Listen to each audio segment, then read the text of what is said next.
Ini saya buat misalkan sistemnya kayak tanya jawab ya. Apakah nasib seseorang itu bisa berubah? Belum. Dengarkan dulu ini, jangan jawab bisa dulu. Terlalu semangat.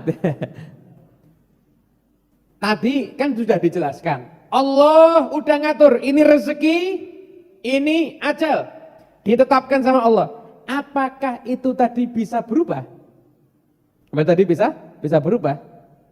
Nah, jawabannya nih. Para ulama sebenarnya beda pendapat. Sebagian mengatakan itu yang namanya ajal sama rezeki itu la yazidu wa la yanqus. Enggak bisa nambah, enggak bisa kurang, jadi enggak bisa berubah. Secara zahir makna begitu. Ada lagi yang mengatakan enggak, itu bisa berubah. Buktinya ada hadis Nabi, la yaruddul qadara illa du'a. Enggak ada yang bisa menolak takdir kecuali doa. Artinya apa? Sesuatu yang akan ditakdirkan terjadi kepada kita, mungkin itu daripada keburukan, apabila kita berdoa, maka itu bisa dijauhkan daripada kita semuanya. Nah, garis tengah daripada pemahaman ini, saya ambil daripada karya Ibnu Ajibah, Tafsir Bahrul Madid. Beliau mengatakan, kalau takdir itu sudah terjadi ya, tentu tidak bisa dirubah. Maksudnya itu adalah qadha, yang belum jadi bisa dirubah atau tidak. Nah, begini. Beliau mengatakan, qadha itu dibagi menjadi dua. Ada qadha mu'allaq, ada qadha mubram. Qadha mu'allaq itu gimana? Qadha mu'allaq itu yaitu yang masih bisa dirubah. Dan Tafsir Bahrul Madid dikatakan, qadha mu'allaq itu ketentuan Allah di masa yang akan datang kepada hambanya, yang mana mungkin malaikat bisa tahu, mungkin juga orang-orang yang Allah pilih juga bisa tahu. Nabi Muhammad SAW sering tidak bicara tentang akhir zaman?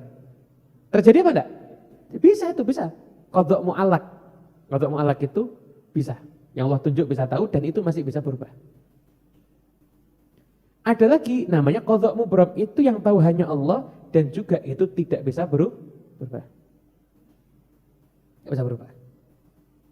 Terus gimana Ustaz? Yamhullahu ma yasha'u wa yuthbitu wa indahu Allah itu bisa menghapus, bisa menetapkan. Itu apa? Qadha mu'allaq. Wa indahu kitab, dan di sisi Allah itu kitab, itu qadha mubram, itu yang enggak bisa dirubah. Paham ya? Jangan tanya qadha mu'allaq apa, mubram apa. Ini juga enggak dijelaskan di sini. Kadang-kadang urusan rezeki bisa jadi ada yang masuk mu'allaq. Ada rezeki tertentu yang bisa masuk ke dalam mubram. Paham ya? Kemudian setelah itu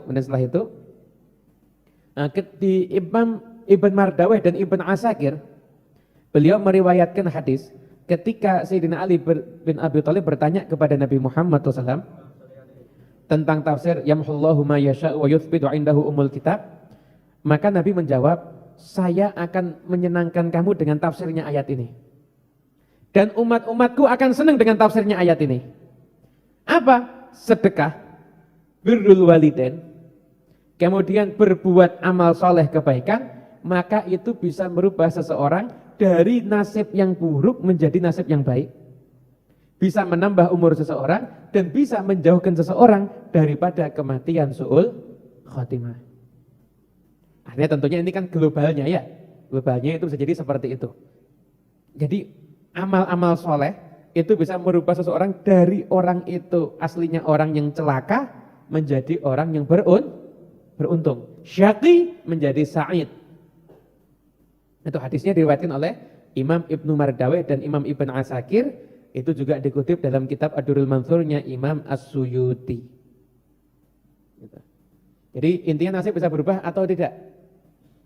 Jawabannya ada yang bisa, ada yang tidak. Pokoknya kita niatkan amal soleh terus, nanti insya Allah bagian-bagian daripada amal soleh kita itu akan ada yang bisa merubah nasib kita menjadi lebih baik. Tapi apa? Amal soleh, terutama apa? Sedekah dan birrul walidain. Habib, orang tua saya sudah meninggal dunia, lebih bisa birrul walidain? Tetap bisa. Gimana? Ya didoakan, ya istighfar untuk orang tuanya, sedekah untuk orang tuanya. Begitu. Paham ya? Nah, dikisahkan ada cerita. Dan ini ceritanya Abu Rumi. Dulu di zaman Nabi Muhammad SAW hidup seseorang yang bernama Abu Rumi.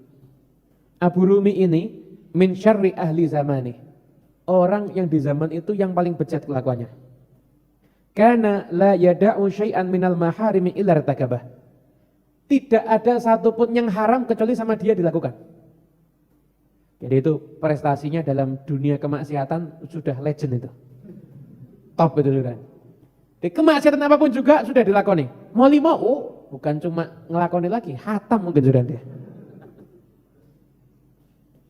Sampai-sampai dari saking keterlaluannya orang ini, Nabi sampai menyatakan apa? La in ra'aitu abarumi fi ba'di azqatil Madinah la adribanna unuqah.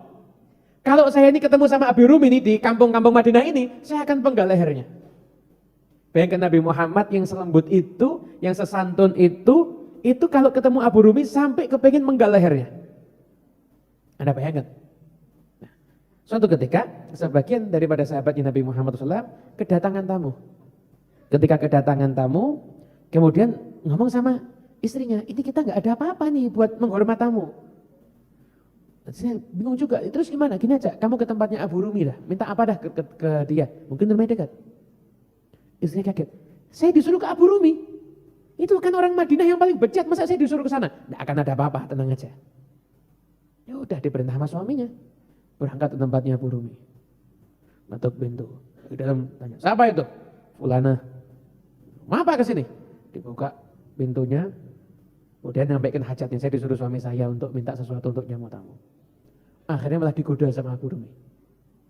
Digoda, dirayu, begitu Abu Rumi mau tangannya tuh mau mendekat ke tubuhnya perempuan itu, dua-dua perempuan itu gemeter begitu. Dan Abu Rumi nanya, kamu kok gemeter, kenapa? Saya tidak pernah didekati sama laki-laki yang bukan mahram. Dan saat Abu Rumi mikir, ya Allah, kamu baru sekali ajak gemeter. Abu Rumi dari kecil udah kumpulnya sama perempuan yang bukan mahram. Udah dah, saya janji mau tobat, sekarang ini saya mau tobat. Udah kasih, pergi itu perempuan, Abu Rumi pergi. Lah, kemudian setelah itu besoknya Abu Rumi datang ke Nabi Muhammad. Nabi bilangnya apa? Kalau ketemu Abu Rumi mau diapain? Panggal. Begitu datang ke Nabi Muhammad, Nabi nyambut marhaban bi Abi Rumi, ahlan wa sahlan, marhaban, selamat datang Abi Rumi.